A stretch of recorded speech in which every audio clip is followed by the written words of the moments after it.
Hey everybody, welcome to the Mountain Gamer, and welcome to this recap of Chapter 6, Strength of Mind, Aeon's End Legacy. It's been a little while since I released one of these videos, and that's just because I get to play the game less often than I would have normally because of the COVID-19 situation. But a month back, my friend came to my house, and then me, my friend, and my wife, these lovely people here, got to play this beautiful chapter here.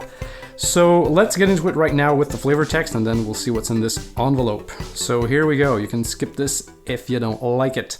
The rumors were true. Maelstrom has awakened. Our scouts remain vigilant, watching over the sinkhole that appeared when Gravehold was destroyed. But it is only a matter of time before Maelstrom rises again. Malastar has returned to the forge, working on new equipment for you, tools to be used in the fight against Maelstrom. He has located a strange, powerful ore on the surface that can be used to further augment his craft. This ore is guarded by a terrible nameless called Deathmind. After the initial squad returned with most of their memories wiped, our scouts kept their distance. Using the information gained from the scouts, Brahma has made a plan. Her time under the control of Fungal Mesh has given her a unique insight into the mental powers of the Nameless. Brahma will travel with you and fortify your mental pathways, acting as an anchor for your memories to keep Deathmind at bay. As it eats memories and destroys neural pathways, Brahma will restore them. She will help you channel your powers and maintain your thoughts as you battle the Nameless. With her help, you hope to come out of the other side with your thoughts intact. What does this beautiful thing do? Well, first of all, let's look at this artwork here. So you've got a piece of sharp cheddar with little tiny handprints. Cool, cheddar. Okay, so when you open this thing up, first thing you might notice is this thing here. I can show you what it used to look like, but in essence, it was full of these bad boys. Now, what are these? Well, you will learn soon enough. Okay. Here we have the little bebe Deathmind. So little bebe has 80 health. What? Yeah, I know. Okay, what does it say here? In essence, we go here, it says choose 6 spaces orthogonally between supply piles and place a bridge token in each of those 6 spaces. Place them so that each token is between only 2 piles and there is at most 1 token between each 2 piles. Place Sever Link into play with 3 power tokens. I'll show you what that thing is. So we did a setup that resembles this. Don't remember exactly what it was, but let's actually do it here. So the thing is, you always need to have one of these.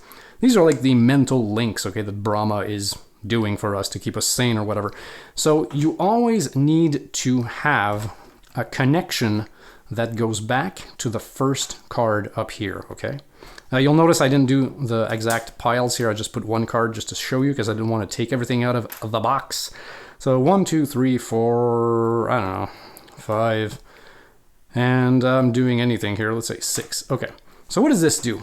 Basically, this says that if you want to purchase one of these cards, you need to be able to trace a link back to the first pile. If you can't do that, well then you can still buy the card, but you take 2 damage, which is a bummer. So in essence, if you look here, if I wanted to buy this thing, I can't, because it's not connected to anything. Whereas this one is connected by this pathway, and then this pathway, and up here. And this one is connected from here to here to here, to here to here to here to here, okay? So this is the main thing with this scenario is basically the Nemesis will be taking away these things out of your supply pile, and you will be paying lots of money to put them back. And if ever you need to take one off and you don't have any on there, well then you lose the scenario. So let's look at this baby right here, okay? So he's got 80 life, which is crazy. When you do an unleash, you remove 1 power token from Sever Link. So what is Sever Link? Well, Sever Link is this card here, which is a power card, but it never goes away.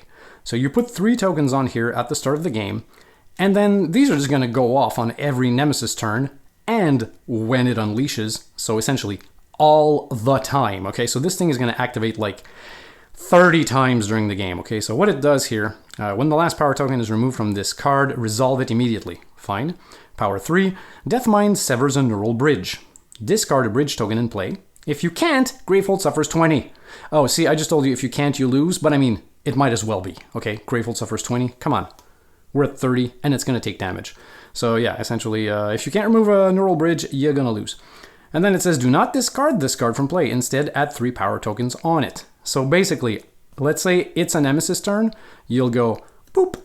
And then let's say you flip a minion, and it says unleash twice. You go, boop, boop. And then you activate this card. You remove one of these things of your choice. And then you put 3 power tokens back on this card. So like I said, this thing is going to go on and on and on and on and on. This is the monster, basically. This is the worst thing in the world, okay? So when he unleashes, he will take 1 power token from Sever Link, which is that card down there. Then it says, players cannot gain the last card in a supply pile. So essentially, if you deplete a pile, the last card, you cannot take that, okay? During any player's main phase, that player may spend $5 or lose 4 pulse tokens to establish a neural bridge with Brahma and place a bridge token in between any 2 orthogonally adjacent supply piles. So essentially, on your turns, you spend $5 or 4 of these, and that essentially enables you to pick up a new one of these and just plop it anywhere, which is what you will be doing the most in the whole scenario.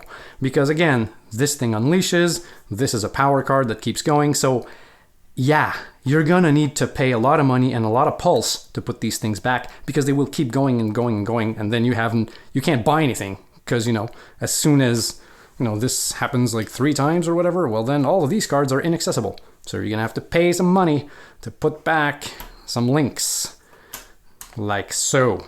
Now, in case you don't remember, these are called pulse tokens.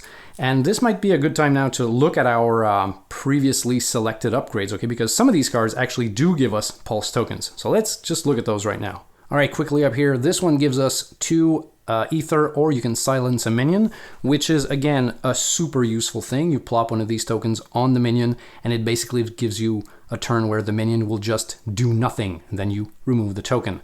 So it's like a shut up minion, and then you move on.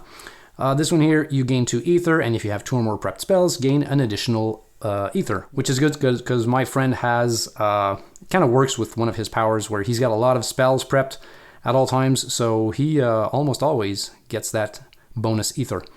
Then we have a relic here, Neural Wreath, focus any player's breach. Any player may prep a spell in hand, very useful to help other people. The Voltaic Relay here, a relic, any player gains 3 pulse tokens. So 3 pulse tokens, that's pretty good. We used that a lot to give my friend some pulse tokens, and I'll talk about that later. So any player gains 3 of those, and then that player may lose a pulse token, and if they do, they can destroy a card in hand. That also is very important, because if you remember, in our decks now, we have these corrupted gems. And these gems are awful, because they give you an ether, like a normal one would, but they can never be used to buy a spell. So essentially, you will want to get rid of some of these cards and just, you know, chuck them aside for the whole game. And that can help you do that. Here we have the Warping Haze, that's a spell that deals 2 damage, and if you have 2 or more other prepped spells, deal 1 additional damage. Again, this one was for my friend because he can prep a lot of spells. Here we have a $4 spell here, Breach Communion. While prepped, once per turn during your main phase, you may gain 1 pulse token. Fine, so you leave this prepped, gain a token. Then when you cast it, you deal 2 damage, and then you may lose 2 pulse tokens, and if you do, deal 3 additional damage. So again, that was one of our strategies. In our second game, yeah, spoilers, we lost the first one. I'll get to that in a bit. But this can be very powerful if you have stocked up on pulse tokens. And finally down here, we have the last 3 here. Force Transfusion, a $4 spell. Cast, deal 3 damage. If you have 3 or more charges, gain 1 charge. We thought this would be useful, but in this particular game, it was not. But still, 3 damage. Arcane Salvo for 5. While prepped, once per turn, during your main phase, you may place a relic you played this turn or a relic in your discard pile on top of your deck. So just, you know, card manipulation. And when you cast it, deal 4 damage. Last one here, Pyrogeist for 6. When you prep this, deal 1 damage, which is useful for getting rid of shields on monsters. And then when you cast it, deal 1 damage for another shield, and then deal 2 damage, hopefully, to get it right into the minion's face. So this is a very helpful spell. All right, so that was our whole setup. Now let's move on to the actual Nemesis and talk about what actually happened. All right, so Let's just go through some of his cards here, okay, just to give you a sense of what this guy does. Now, these are the Death Mines card. We still have to shuffle these in with the regular Nemesis deck, and that deck is getting bad on its own. It keeps evolving, so, you know, like level 4 monsters or whatever turn into level 6 or level 8 and stuff like that, so it keeps getting worse and worse. But this is what he does, so let's look at those. Alright, so first one we have here, Grateful suffers 4 damage, unleash until Severlink has 1 power token. So, bad, and then pop pop, right there. Next, Kinetic Construct. Read Evolve Deck 60, Grateful suffers 2 damage every turn, place a bridge token into play, then discard a different bridge token. This was interesting, because let's say in your supply pile situation, let's say this was the situation. So essentially it says, place 1, then remove 1. So, you know, like place 1, then remove 1. So it wasn't that bad. You just had to make sure that you had your connections straight. Okay, it kind of messed with your connections, but honestly, it really wasn't that bad. I think this was like our favorite minion to leave laying around. Like it didn't bother us that much. So read card 60, what this says here is Kinetic Construct attacks Brahma. The Kinetic Construct appears, a glowing configuration of prisms and shapes, crackling with a cascade of energy. Arcs of electricity spout from the beast, shocking Brahma and pinning her to the ground. Defeat Kinetic Construct to rescue Brahma. So you put this card next to this thing, and when this thing dies, you flippin' here. And it says, as the lifeless construct crumbles, Brahma is free to redirect the stores of energy she was using to defend herself. The player who discarded Kinetic Construct gains a card that gains pulse tokens. It gains a card that gains pulse tokens from any supply pile. That player does not suffer damage from Deathmind for gaining this card. So this is actually pretty good. So you're gaining a card that gains pulse tokens. And now you're thinking, so far so good, man. I mean, this scenario looks pretty easy. Yeah, you're wrong. Let's keep going here. Memory Burst. It's a power 3, costs 5 to discard. Any player suffers damage equal to the number of bridge tokens in play. Yay! So, you know, you're working really hard to put a lot of bridge tokens over there, like you've got 6 and you're all happy about that. Well, you suffer 6. Then unleash twice. Bang, bang. Super, thanks. Brahma's Torment. It's a power 2. To discard, you can discard 2 bridge tokens in play. And then you ease Brahma's burden. That's hard to say. Read Evolve Deck 61. Let's check that out. But hey, what does it do? Power 2. Any player suffers 5 damage. Okay. The players collectively discard cards in hand equal to the number of bridge tokens in play. Again, you get like 5 or 6 of these. Well, 5 or 6 cards are gone from your hands. But you don't have to go through this, and I don't think we did go through this. So we discarded 2 bridge tokens, and then we read E61. Moments later. And now you guys don't know this, but I've been looking for E61 for like 3 minutes now in the box, and I can't find it. And I actually remember, I just put it here to make my life easier. So, to discard this, you discard 2 bridge tokens and read this thing. The air is full of energy, both from your attacks and the power Brahma is using to keep Deathmind at bay. She is able to direct that energy into one large burst, giving you an immediate advantage. So pretty good. The player who discarded Brahma's Torment gains a card that costs 5 ether or less from any supply pile. That player does not suffer damage from Deathmind for gaining this card. So like if you take a card that wasn't connected back to the first one, you don't take damage. So again, this is a good thing. So yay, that happened. Okay, next here we have a minion, level 2 or Act 2 Cortex Jailer. This minion gains 1 shield token for each bridge token in play. Which is bad, because again, this whole thing is you want to keep a lot of bridge tokens over there or else you can't buy cards, but now, you know, I don't know, you got 3 bridge tokens, well, this thing now has 3 shields, so you have to waste a full attack, a full attack, a full attack, and then you can start hitting it, you know, for his value of 4. So that's a pain in the butt. And then Persistent, the player with the lowest life, suffers 2 damage, that's pretty classic. Level 2 here, Thoughtquake. If there are 3 or more bridge tokens in play, probably, yeah, discard a bridge token in play. Super. Otherwise, Grateful suffers 6. So either way, this is pretty bad. I think this actually happened. Level 3. Okay, or Act 3. Now, I'm going to stop here for a moment and just tell you that our first game, we lost before even getting to Act 3. Yeah. When we lost this thing, okay, we had, I think, 2 players dead, like exhausted or whatever they call it.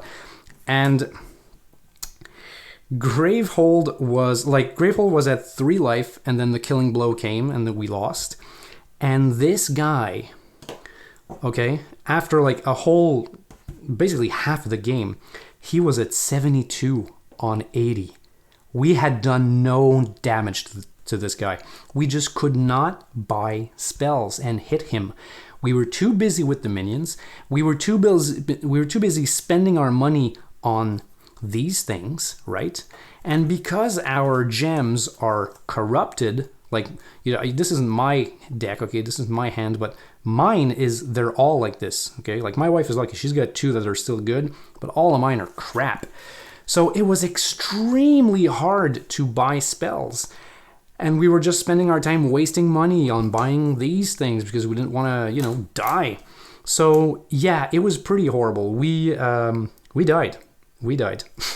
We didn't use this. We tried to play it fair. We were like, okay, let's just use this when we play our second game. But honestly, 5 life for us, 5 life for Gravehold. This would have basically given us 1 more round, and that's about it. So we lost, and we were pretty mad because the game ended pretty quickly. Because like I said, this thing ended, you know, in Act 2, which is about, you know, half the game. So after like an hour and a half, we were just like kaput, dead, nose bleeding and everything. And we're like, okay, what the heck did we do wrong, right? Like, we must have done something horribly wrong. Why did we die? Why did Gravehold die so fast, right? That usually doesn't happen. So we said, let's not fail forward. Let's actually try to beat the scenario again, just out of, you know, pride, basically. Because usually if we're like on the cusp of ending the thing and we lose, then we're like, okay, because usually you lose because of like a crap draw or something like that, or just a bad stroke of luck on the Nemesis turn order thing. So usually we're like, okay, you know what? We clearly would have won this thing if the cards had come out differently. And then we just move on to the next one. Because we, you know, as I've talked about before, compared to other Legacy games, there's not a real incentive to replay the scenario. Because nothing really changes, and you can't even evolve. You can't put stickers on anything. You just kind of replay it, and then you can get your upgrades and stuff like that. Or so I thought. So this is the story all about how my life got flipped, turned upside down, and I'd like to take a minute to just sit right there. I tell you how I misunderstood a rule at Aeon's End. Legacy. Yeah. So, it turns out... My apologies to Will Smith fans everywhere. Okay, it turns out that when you lose a scenario, there's a thing that you do that I did not realize that you could do. Okay? What you can actually do is go back to your previously unchosen cards for your supply, and you're now able to switch one out for an older one. Which doesn't seem like a big deal, but it actually is, because if you remember, like in our previous game, when we ended the game, okay, and it's like this in every end of scenario, they give you basically 4 stacks of cards, and you can only pick 2. But they're all good. So you make a decision, you're like, okay, we'll take this one because it does that, and this one because it does that, but dang it, I would really like this third one, right? But then you just put them back in the box and you deal with the consequences. But clearly, playing this scenario, you sort of realize that they want you to fail and go get one of those decks and bring it back in here. Because honestly, to fix this situation over here, you can't really do it purely with money. You still have to do it with these things. So you need more cards that do this. And also, by the way, you need more cards that give you money options because of these things, okay? You need better money cards to go buy spells, and you need cards that do this to kind of cancel this out, okay? So I really have the feeling that the designers were like, we're just gonna throw a rock in your face, and you're gonna die, and then go back, take off one of these stacks, and bring back an old stack that you wanted previously. So that's what we did for our second game. So after having lost horribly, what we decided to do was get rid of Arcane Salvo, because this whole thing of while prepped, you may place a relic you played back in your pile and stuff like that, we never use that. Like, never, okay? So this went away, and it's pretty expensive too. Okay, I know it deals 4, but I mean, this is pretty expensive because, like I said, you're wasting your money on these things.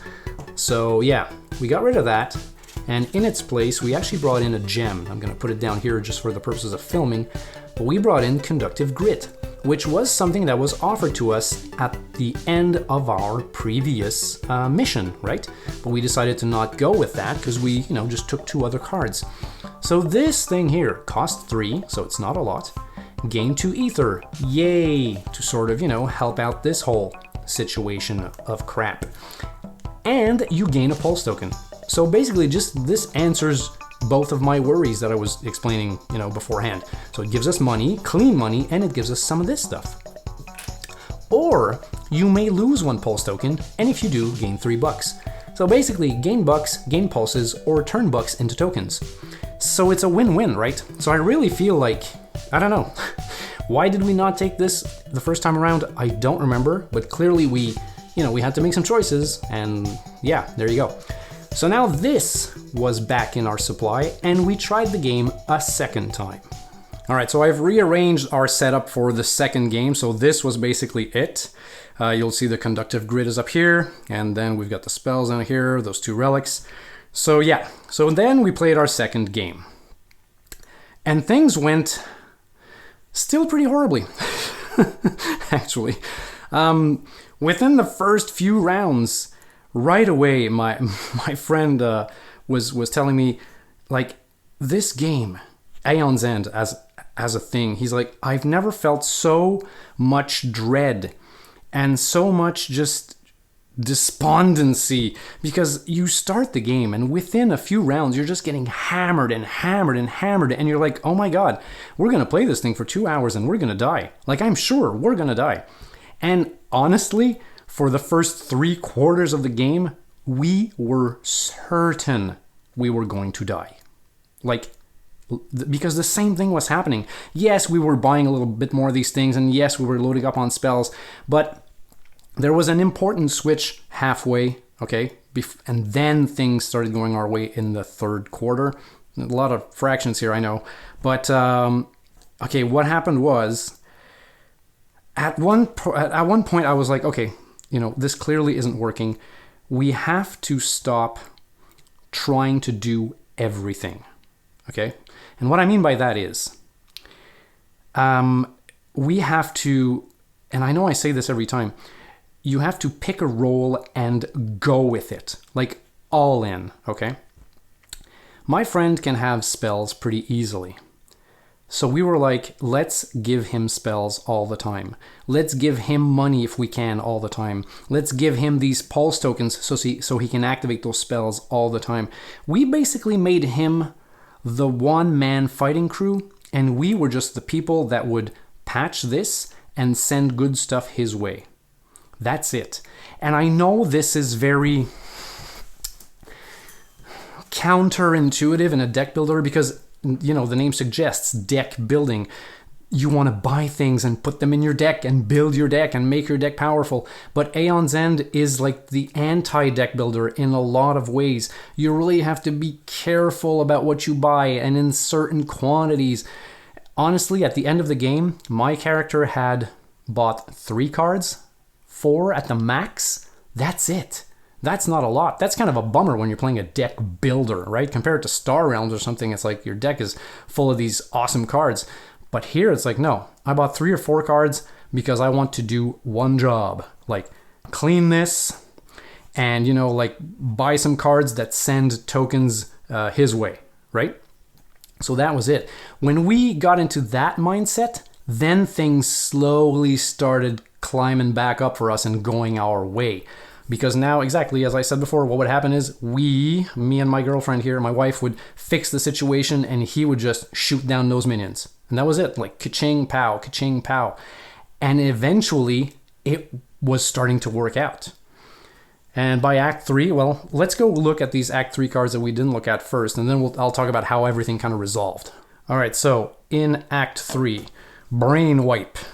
If there are 4 or more bridge tokens in play, unleash 4 times. So it's for sure, it's like 1, 2, 3, it activates. Then you put your 3 tokens back, and then 4. So then you're left with 2 tokens. So this is pretty bad. Otherwise, any player suffers 5. Yay! We got the Nightmare here. 17. I mean, you see this thing pop up and you're like, okay, fine, we're gonna die. That's just the way it's gonna go. Persistent. Discard a bridge token adjacent to the first pile. That's just bad because that's your main connection. If you don't have anything connected to that first pile, you can't, buy anything else without suffering damage. So this is a bummer. But again, we would sometimes use this beautiful token here that just shuts it up. Or any player suffers 4. So your choice. You can have, the suffering or the extra suffering. Thoughtful Sacrifice. It's a power 2. Discard 2 bridge tokens in play. Okay. Power 2. Greyfold suffers 8. I mean, I don't think we let that happen. Because at this point, I was so good at now, putting these things back that we were like, okay, screw it. Let's just discard 2 bridge tokens. Because Greyfold suffers 8. That's a slippery slope. Okay. So at the very end of all this, this is what went down. I think Greyfold was probably at like 10 or something like that, which isn't very healthy. We had used this, so essentially we had bumped Greyfold up by 5, and we had healed someone up to 5, and someone was dead, okay? And then what happened is we actually ran out the Nemesis deck. That's the first time this has happened to me in a long while. Like, we ran it out, and I was like, I don't know, there's like 1 card left, and this thing. And then I kind of realized, holy crap, if we can kill this, whatever that is, then we've won. And everybody's like, yay, we've won. But then I realized, oh, hold on, this is actually part of the deck. I think. I'd have to check the rules, but my feeling is it's a power card. So it is part of that deck. But the thing is, it never goes away. Right? So even if you get rid of this or kill this or whatever, this stays. It's going to go 1, 2, 3, bang, bang, bang, activate, put the tokens back. So it's like a feedback loop. It never, never, never ends. But that still didn't matter because by that point, we were so good at now just paying, money to put these things back that even if this thing activated and took some away, we would always put them back, which gave my friend a chance to kick the Nemesis in the face.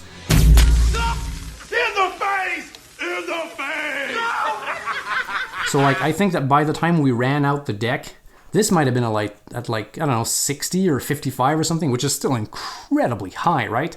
But then having no other minions show up, all we had to deal with was this. So then he probably did like 10 damage every turn or whatever. So within, I don't know, 5 or 6 turns, we essentially, killed him down to 0. So it's like we won both ways. We won by running out the deck and killing the Nemesis. So then after killing the space baby, which was, what needed to be done, after doing all this, the game gave us some upgrades, as it usually does.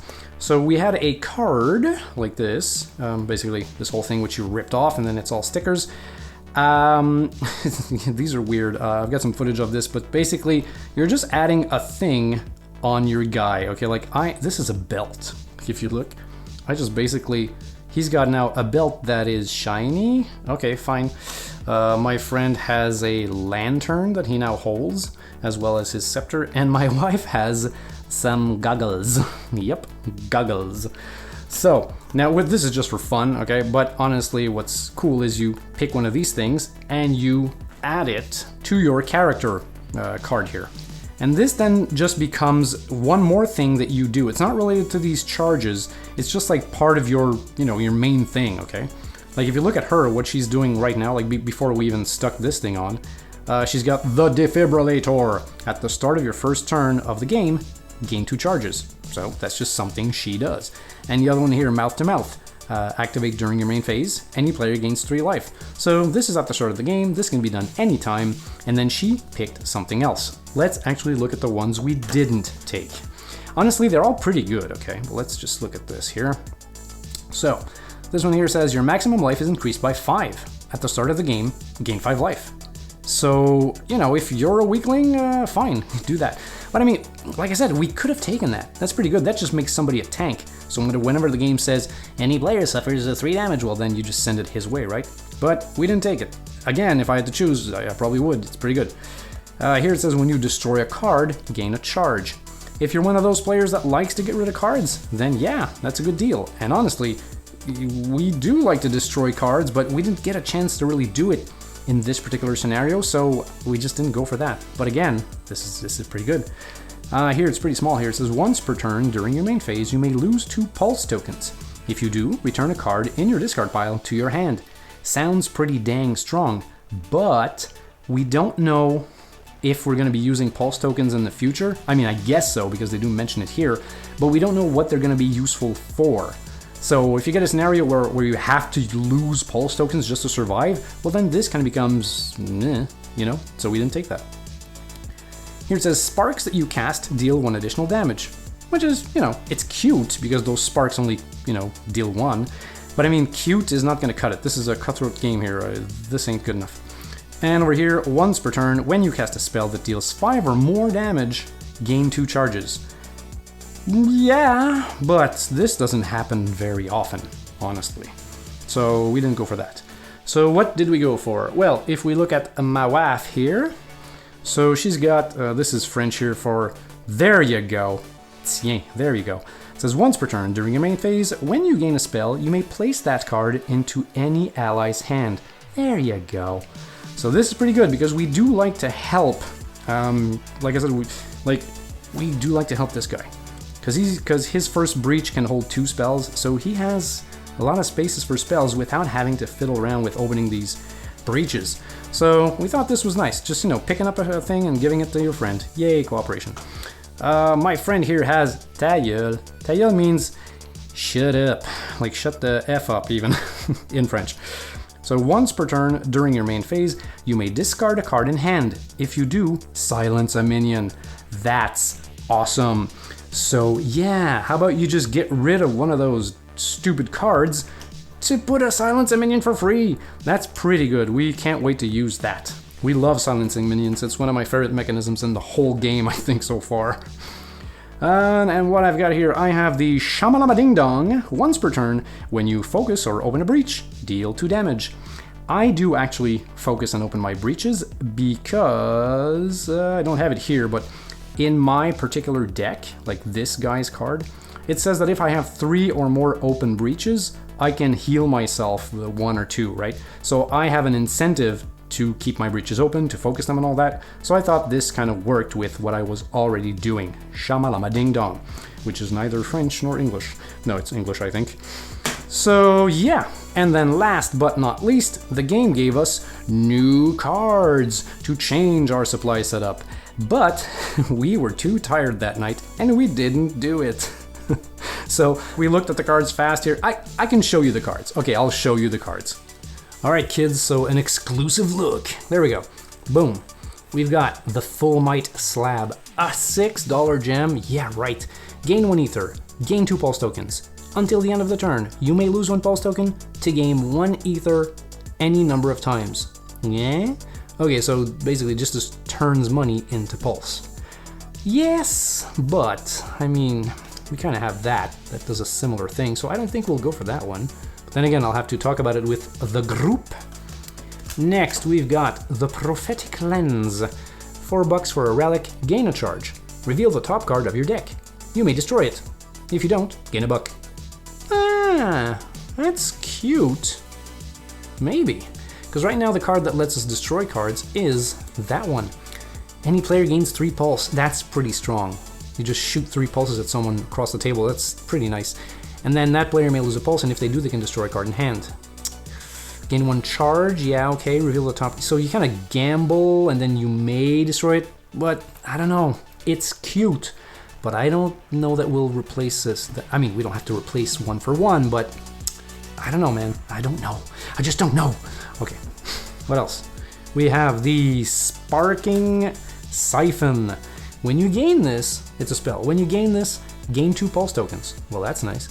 But again, we don't know what pulse tokens will be useful for in the future.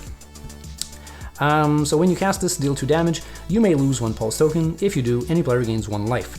Gaining 1 life is okay. I mean, it's relatively cheap, right? So for $3, you're getting 2 pulse tokens and dealing 2 damage. This might replace, this might replace this. So, you know, $3, 2 damage, maybe 1 more, but $3, 2 damage, and pulse tokens. And, you know, those pulse tokens kind of work well with this thing here that adds 3 additional damage if you discard pulse tokens. So maybe this seems like a good bet. And then lastly here, the Thunderous Oath. $8 for a spell. Deals 6 damage, gain 1 pulse token. You may lose any number of pulse tokens. If you do, any ally draws cards equal to the number of pulse tokens lost this way. Ooh! Oh man, this is pretty cool, but it's so expensive. We never have that much money. Like never. And I don't think we will. All of these stupid crystals cannot be used to buy spells. I don't know that we'll be able to muster up 8 that many times, right? But I don't know, we'll have to talk about it with the group. So yeah, so there you go, people. So that was Attack of the Space Baby, or Revenge of the Sharp Cheddar. So I hope you enjoyed this video. If you do, please like the video. It really does help when you do that. And if you want to help even more, leave a little comment, just anything, just like, yay, good work, or whatever. Not to encourage me, really, but just because YouTube calculates things. So, you know, if you comment and you click like, you know, the video is more likely to be recommended to other people like yourself. So there you go. And by the way, thanks for watching this, whoever you guys are. If you're keeping on, you know, watching these videos, that's pretty cool. That means that you guys are real fans of Aeon's End Legacy, and I hope you get a chance to buy it and play it. It's a pretty awesome game. So again, thanks for watching, and I'll see you guys on the next one. If you've enjoyed this video, please consider hitting the like button down below. Now, I know it seems like a very small thing to do, but it actually does help the channel when you do that. And if ever you should find yourself in a super generous mood, well, I do accept donations via PayPal. And anything you give, big or small, will help keep me going. I got in one little fight and my mom got scared and said, you're moving with your auntie and uncle in Bel-Air. I was aboard cab.